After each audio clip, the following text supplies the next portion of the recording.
What's up guys, Kevin here, aka Kurtodic, and today I'm bringing you a quick look at the Steam Summer Sale Monster Game. I'm going to be going over the basic functionality of the game, as well as some tips and tricks to help you get ahead. So, let's get started.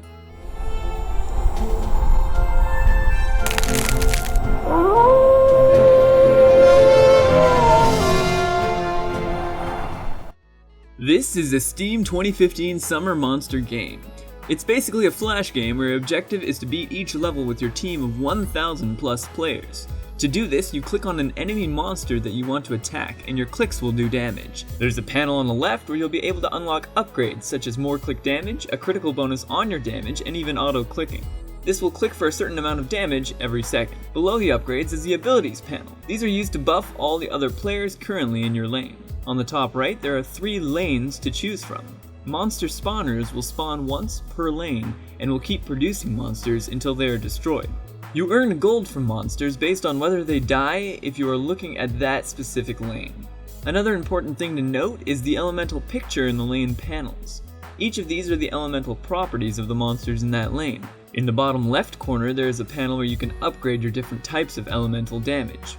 Lastly, your HP is located in the bottom center of the screen.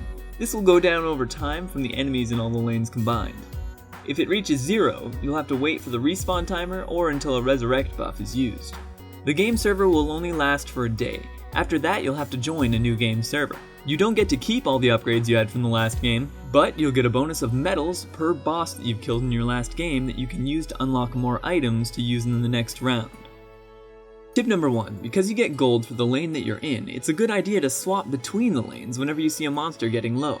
That way you can get the most gold possible. Tip number 2, when it comes to elemental damage, it will give you a huge boost against any enemy monsters. It's a good idea to choose one of the 4 elements and upgrade primarily that one as high as possible.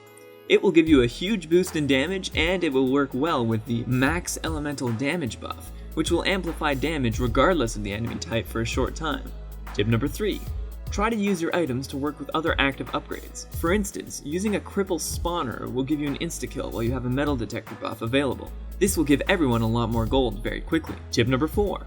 There's a player counter under the lanes and DPS at the top right. This is especially useful for estimating how many players are currently in your lane. It's a good idea to stay in the lane with the most people because that's where the most buffs are going to be used. Tip number 5. It's a good idea to systematically upgrade your clicks in a way that you get the most damage for your currency.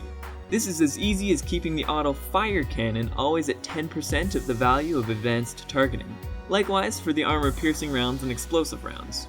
Tip number 6. Sometimes you will get an item from bosses. This will appear under your HP with an icon. These can be activated for various types of buffs and upgrades at no cost. Tip number 7. Don't use nukes. Often players will use these on bosses. It kills them so quickly that your team will miss out on a lot of bonus gold from some other upgrades that can be deployed.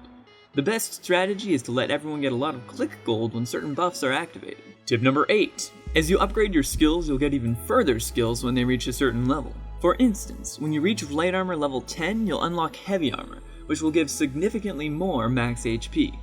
That's it for today guys. If you liked it, click here to go to my channel or click here to see any of my previous lightning lessons. I'd love to see if this helped you in any way and if I missed anything, so please leave a comment down below. As always, thanks for watching and I'll see you next time.